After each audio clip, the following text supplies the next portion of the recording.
Hello friends, இந்த வீடியோவில் வந்து வீரபாண்டிய கட்டபொம்மன் பார்க்கலாம். அவரோட காலம் வந்து 1760 1799 வரைக்கும். 1760 ஜனவரி 3 அன்னைக்கு இவர் பிறந்திருப்பாரு. இவங்களோட தாய் தந்தை பார்த்தோம்னா வீரபாண்டியபுர பழையக்கரரான ஜெகவீர பாண்டிய கட்டபொம்மனுக்கும் சண்முக கனியம்மாளுக்கும் மூத்த மகனாக பிறந்திருப்பாங்க. கட்டபொம்மு அப்படிங்கிறது இவரோட மூல பெயராம். இவருக்கு வந்து 2 சகோதரர்கள். ஒருத்தர் வந்து ஊமதுரை, அவரை வந்து குமாரசாமின்னு அழைக்கிறாங்க. இன்னொருத்தர் வந்து சவத்தையா துரைசிங்கம்னு சொல்லிட்டு அழைக்கிறாங்க. உங்களோட குல கடவுள் வந்து யாருன்னா வீர ஜக்கதேவி கட்டபொம்மா. இவங்களோட மூதாதையர் பார்க்கலாம். இவங்க வந்து விஜயநகர பேரரசு ஆட்சி இருக்குன்னா அப்போதைக்கு இவங்களோட மூதாதையர்கள் வந்து தமிழ்நாட்டில் வந்து குடியேறி இருப்பாங்க. அதில் வீரத்தீரம் மிக்கவர் தான் பொம்முன்னு சொல்கிறாங்க. தெலுங்குல வந்து கெட்டி பொம்முன்னு சொல்கிறாங்க. இந்த பெயர் வந்து காலப்போக்கில் வந்து தமிழில் வந்து கட்டபொம்முன்னு சொல்லிட்டு தெரிஞ்சிருக்கும். கெட்டி பொம்முக்கு வந்து வாரிசு இல்லாதனால ஜெகவீர பாண்டியன் வீரபாண்டியபுரத்துக்கு வந்து பாளையக்காரராக ஆயிருப்பாரு. அந்த வீரபாண்டியபுரங்கிறது தற்போது ஒட்டப்பிடாரம்னு சொல்லிட்டு அழைப்பாங்க. இவர் தான் வந்து முதல் அல்லது ஆதி கொட்டபொம்மன் சொல்லிட்டு அந்த பெருமை உள்ளவர். இப்போ வந்து பாஞ்சாலங்குறிச்சி பாளையக்காரர் பார்க்கலாம். அந்த பாண்டியபுரத்துக்கு அருகில் உள்ளதான் சாலிக்குளம்ங்கிறது ஒரு சின்ன கிராமம். அந்த இடத்துல வந்து கட்டபொம்மன் வந்து வேட்டையாடி இருப்பாரு. அப்போ பார்த்தோன்னா ஒரு முயல் வந்து 7 வேட்டை நாய்களை எதிர்த்து போரிட்டு இருக்குமா. அதை பார்த்து அந்த நிலத்துக்கு வந்து இந்த மாதிரி வீரத்தீரம் மிக்க நிலமா இருக்குன்னு சொல்லிட்டு அங்க வந்து பாஞ்சாலங்குறிச்சின்னு சொல்லிட்டு பேரிட்டுறதா ஒரு மரபு வழி கதை வந்து கூறுகிறது. 1790 பிப்ரவரி 2 வந்து பார்த்தோம்னா வீரபாண்டிய கட்டபொம்மன் வந்து அவரோட 30 வயசுல வந்து பாஞ்சாலங்குறிச்சி பாளையத்துக்கு ஆட்சி பொறுப்பேற்றிருப்பாரு. இவரை தான் வந்து 47வது பாளையக்காரர்னும் கட்டபொம்மன் குலத்துல 5வது ஆட்சியாளர்னு சொல்றாங்க. வீரபாண்டிய கட்டபொம்மன் வந்து மதுரை நாயக்கரோட பாளையக்காரராக இருந்திருப்பாரு. மதுரை வந்து ஆர்காட் நவாபோட ஆட்சிக்கு கீழே வந்திருக்குமா. 1792 வந்து நவாபுக்கும் ஆங்கிலேயருக்கும் வந்து ஒரு ஒப்பந்தம் பண்ணியிருப்பாங்க. அதுபடி பார்த்தோம்னா பாளையக்காரர்கள்ட்ட வந்து கப்பம் வசூலிக்கிற உரிமை வந்து கம்பெனி கிட்ட கொடுத்துருப்பாங்க. இவங்க வந்து ஆங்கில கம்பெனி வந்து பார்த்தோன்னா அவங்களோட படைபலம் பணம் பலத்தினால பாளையக்காரர்கள்ட்ட வந்து கட்டாயப்படுத்தி வந்து கப்பம் வாங்கியிருப்பாங்க. இதுதான் வந்து பிடிக்காம வீரபாண்டிய கட்டபொம்மன் மருது சகோதரர்கள்லாம் வந்து இந்த ஆங்கில அதிகத்துக்கு எதிராக புரட்சி பண்ணியிருப்பாங்க. இப்போ இந்த கர்நாடக ஒப்பந்தம் 1792 என்னன்னு பார்க்கலாம். 1792 பார்த்தோம்னா ஆர்காட் நவாபான முகமது அலியும் ஆங்கில கம்பெனியும் வந்து ஒரு ஒப்பந்தம் செய்கிறாங்க. இந்த ஒப்பந்தம் தான் வந்து கிளர்ச்சிக்கான மூல காரணம்னு சொல்லப்படுது. இதுபடி பார்த்தோம்னா இந்த ஒப்பந்தத்துப்படி பாளையக்காரன் விவகாரங்களில் வந்து பார்த்தோம்னா கம்பெனி அரசு வந்து நேரடியாக தலையிட்டு வரி வசூல் செய்கிறாங்க. அவங்க வந்து வழக்கமாக வாங்குற கப்பத்தோட எக்ஸ்ட்ரா வந்து நிறைய சன்மானங்களும் வாங்கிக்கிறாங்க. அது மட்டும் இல்லாமல் ஆங்கில அதிகாரிகள் இருக்காங்களா, அவங்களுக்கு வீட்டுக்கு தேவையான எல்லா பொருட்களும் வந்து பாளையக்காரர்கள் தான் சொல்லிட்டு கொடுக்கணும்னு வற்புறுத்துறாங்க. இதை வந்து பார்த்தோம்னா கர்நாடக ஒப்பந்தம் வந்து ஒரு தவறான வழியில் வந்து பயன்படுத்தப்படுது. அது ஒழுங்கா திரை செலுத்தி வந்து கட்டபொம்மனுக்கு வந்து இது பிடிக்காம இருக்கு. அதனால வந்து அவர் வந்து இந்த அத்துமீறலுக்கு எதிராக வந்து போர்க்கொடி உயர்த்திருப்பாரு. கட்டபொம்மனும் ஜாக்சனும் இப்போ வீரபாண்டிய கட்டபொம்மன் இருக்கார்ல, அவர் வந்து பார்த்தோம்னா மேலதிகாரியோட கட்டளைக்கு வந்து கட்டுப்பட்டவர் தான். இந்த சட்டம் எல்லாத்தையும் வந்து மதிக்கக்கூடியவர் தான். இவர் வந்து பார்த்தோம்னா அந்த கம்பெனியோட மேலதிகாரினா இவர் மேலே வந்து ஒரு நல்ல மரியாதை தான் வச்சிருக்காங்க. ஆனா அப்போதைக்கு என்ன இருக்குன்னா அந்த மழை பெய்யறதுனால வந்து விளைச்சல்லாம் குறைஞ்சிருக்கும். மக்கள்லாம் பஞ்சத்தில் இருப்பாங்க. ஸோ அவராட்டி உரிய நேரத்துல வந்து கப்பம் வசூலித்து கட்ட முடியாம இருக்கும்.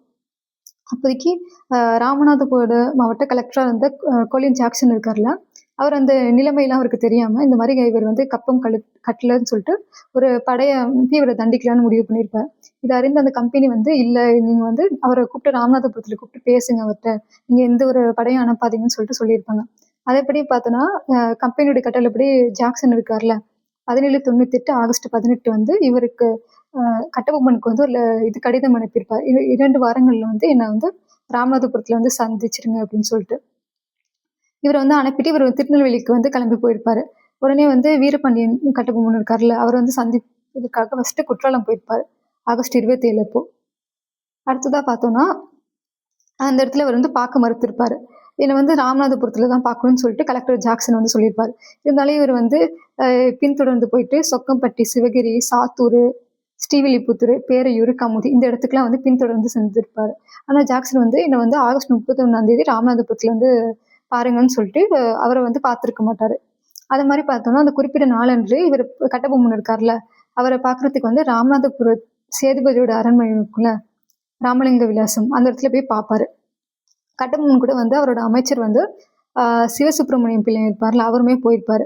அப்போ வந்து கணக்கை பார்த்தபோது இது வரைக்கும் ஒரு கப்பம் எல்லாமே கரெக்டாக தான் கட்டியிருப்பாரு. ஆனால் வந்து என்ன சொல்லியிருப்பாருன்னா, இப்போ வந்து பஞ்சம் ஏற்பட்டதுனால என்னாட்டி வசூல் பண்ணி உரிய நேரத்தில் கட்ட முடியலன்னு சொல்லியிருப்பாரு. ஆனால் வந்து ஜாக்சன் வந்து அதை ஏற்க மறுத்திருப்பாரு. இவங்க 2 பேரையும் வந்து பார்த்தோம்னா நிற்க வச்சு பேசியிருப்பாரு. ஓகேவா. அதை வந்து அவங்க வந்து ஒரு அவமரியாதையை பார்த்துருப்பாங்க. அடுத்ததா ஒரு சிப்பாய்களை வந்து இந்த கட்டபொம்மனை அரெஸ்ட் பண்ண சொல்லி வர சொல்லியிருப்பாங்க. இது வந்து கட்டபொம்மனுக்கு தெரிஞ்சிருக்கும். உடனே வந்து தப்பிக்க முயற்சி பண்ணியிருப்பாங்க. வெளில பார்த்தோம்னா, கட்டபொம்மனோட சகோதரர் ஊமதுரை இருக்கார்ல, அவர் ஒரு படையோட வந்து காத்துட்டு இருந்திருப்பாரு. இதை வந்து இவர் அரெஸ்ட் பண்ணதை பார்த்துட்டு அவர் வந்து உள்ள என்ட்ரி ஆயிருப்பாரு. அந்த சண்டையில பார்த்தோம்னா, ஆங்கிலேயர் வந்து கிளார்க் அப்படின்னு சொல்லிட்டு ஒருத்தர் வந்து குத்தி கொல்லப்பட்டிருப்பாரு. அப்போ வந்து கட்டபொம்மன் தப்பிச்சிருப்பாரு. ஆனா வந்து பார்த்தோம்னா, அவரோட அமைச்சர் வந்து கைது செஞ்சிருப்பாங்க. ஊமதுரை அவரோட வீரர்கள்லாம் வந்து தப்பிச்சு போயிருப்பாங்க. கட்டபொம்மன் வந்து தப்பிச்சு பாஞ்சாலங்குறிச்சிக்கு போயிருப்பாரா? அங்க போயிட்டு ராமநாதபுரம் போயிருந்தப்ப என்ன நடந்துச்சோ அதை பத்தி விரிவான அறிக்கை வந்து கம்பெனிக்கு வந்து கடிதம் மூலமா எழுதியிருப்பாரு. அதை வந்து அப்போ அதை பரிசீலித்த ஆளுநரான எட்வர்ட் கிளைவ் இருப்பார்ல, அவர் என்ன சொல்லியிருப்பாருன்னா, சில உத்தரவுகள் வந்து பிறப்பிச்சிருப்பாரு. அது மாதிரி கட்டபொம்மன் வந்து சரணடைய வேண்டும். அடுத்தது பார்த்தோன்னா ராமநாதபுரத்தில் அந்த நடந்த நிகழ்ச்சி வந்து நீதி விசாரணை செய்யப்படும்.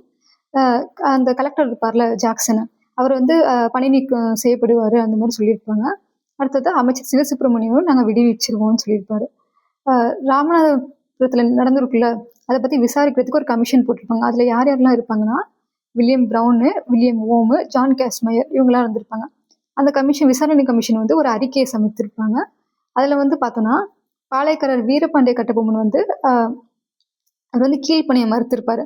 ஆனால் கம்பெனிக்கு எதுவும் கலகம் செய்ததா எந்த ஒரு ஆதாரமும் இல்லைன்னு சொல்லியிருப்பாங்க. அடுத்ததாக வந்து அந்த ஜாக்சன் இருப்பார்ல கலெக்டர், அவரோட நடத்தை வந்து கண்டிக்கத்தக்கதும், இது வந்து கலெக்டர் கட்டளையை வந்து அவர் வந்து கட்டபொம்மன் வந்து நிறைவேற்றிருப்பார். அதுக்கு வந்து எந்த ஒரு காலதாமதமும் இல்லைன்னு சொல்லியிருப்பாங்க. இவர் கலெக்டர் வந்து பார்த்தோன்னா, இவர்கிட்ட பேட்டி கொடுக்காம 23 நாட்கள் வந்து அலைய விட்டுருப்பாரு. அது வந்து கண்டிக்கத்தக்கதுன்னு சொல்லியிருப்பாங்க.